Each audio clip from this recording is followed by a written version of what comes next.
Have you ever tasted something that was just so bad and so foul that you had to eat something else, and a lot of it, just to get it out of your system? It did more than just taste bad. It felt like it invaded your whole body like some sort of demon. It's in your clothing, it's in your eyes, it's in your hair, everything. Well, that's kind of why right now I'm in the middle of binge watching 80s movies. I'm watching Die Hard and Lethal Weapon. And you know why? Because yesterday I was forced to watch Thor Love and Thunder. So if I got to be tortured with that, I'm at least going to get something out of it. And so I'm going to write this review on it. Let's talk about it.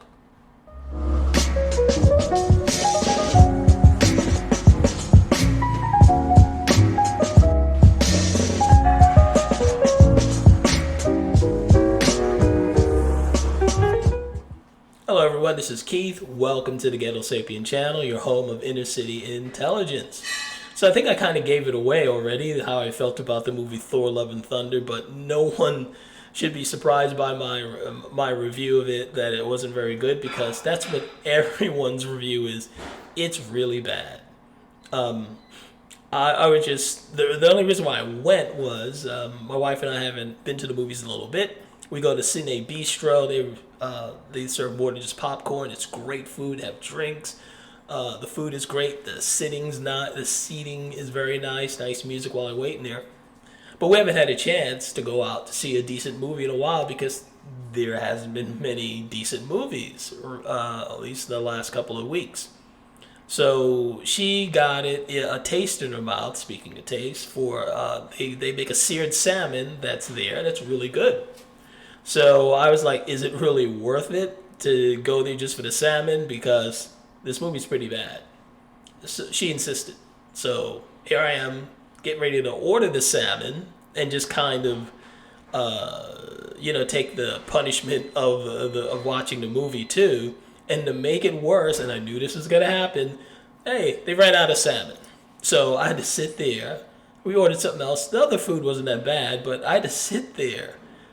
She didn't get her salmon, good for her, and I just had a burger, and I had to sit there and watch Thor: Love and Thunder. Let me tell you, I knew this was going to happen one day when writers got lazy and just used special effects for everything, and I think that's part of the problem. They don't develop stories anymore. They expect actors to just act in front of a blue screen with nothing there and just kind of, act towards imaginary things in the background and the foreground, and I think it affects the acting and affects the scenes definitely, and it just makes it silly.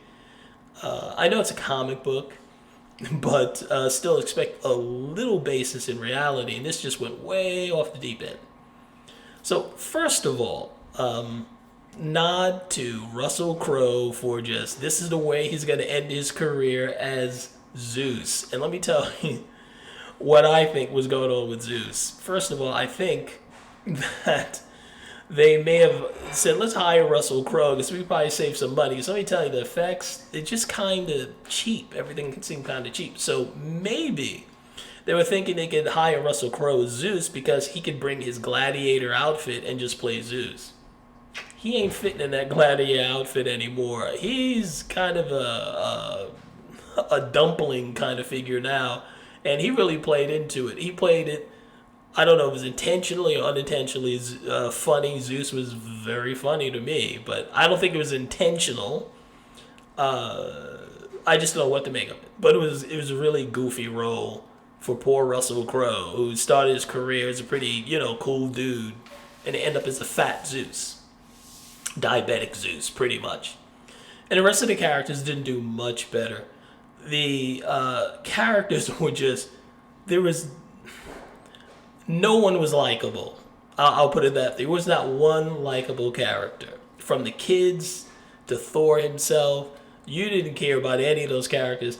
Spoiler alert.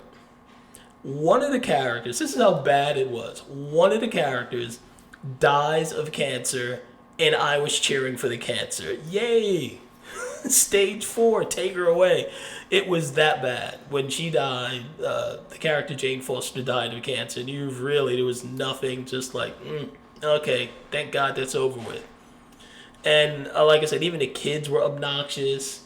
Thor, his character did not go through the hero's journey, basically, where you start off, maybe he's goofy, he's making mistakes, or there's some wound in his past he's trying to heal. That never happened. He started off as one goofy,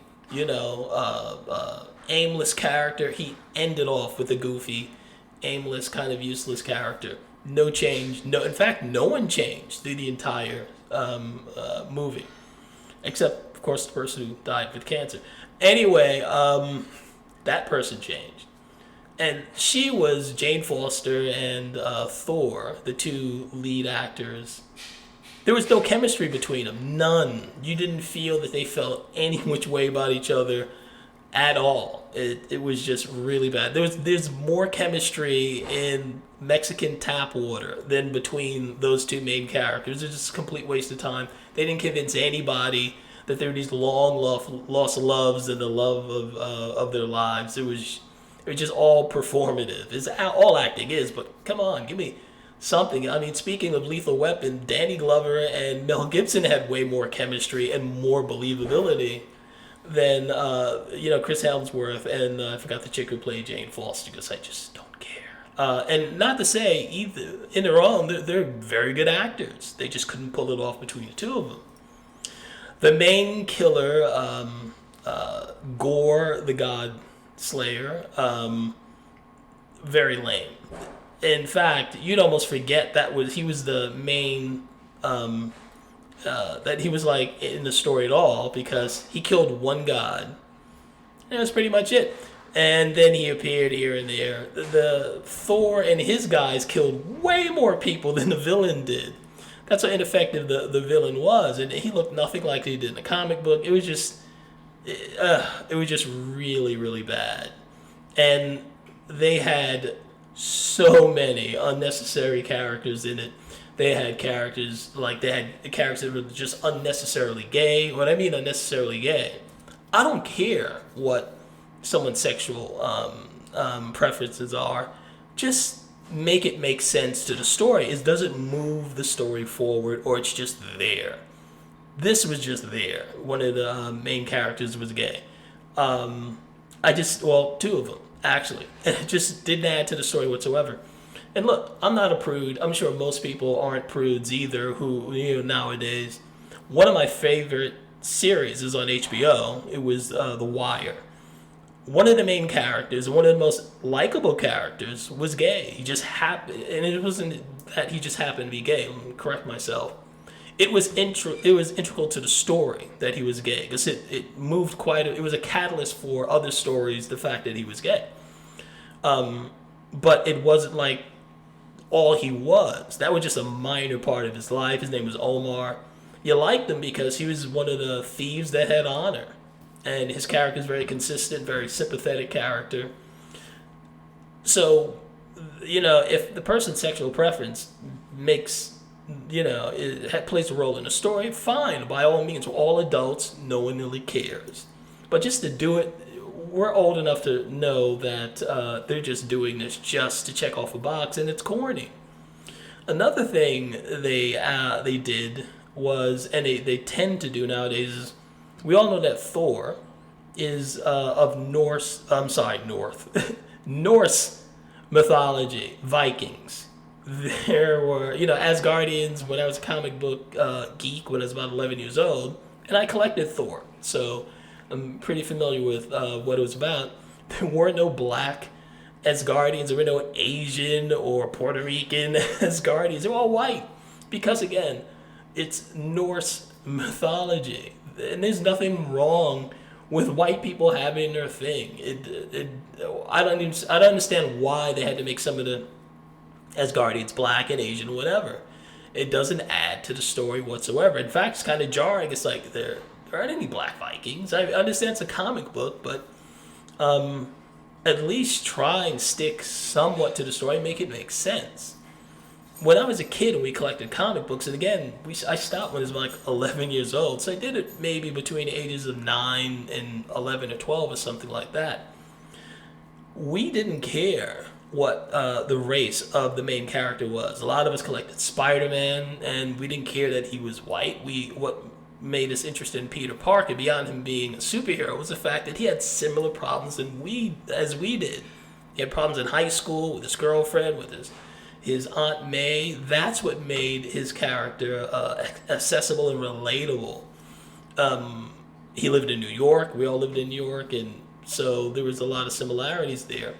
Didn't matter what his color was. Same with Thor. Thor was a white guy. Didn't even care. It didn't register at all.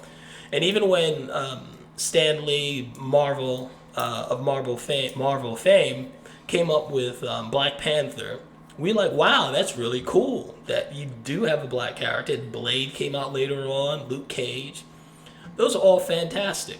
And what I liked about back then was they didn't just take a character and make him black. They didn't make a black Superman to make us happy, because even at 11 years old, we knew what pandering was, and that would have seemed like pandering. That would have turned us off. Give us a whole new character with a whole new background. If you were to make him black, fantastic. So we had more maturity back then, because we did not need superheroes to look like us for us to admire and like them.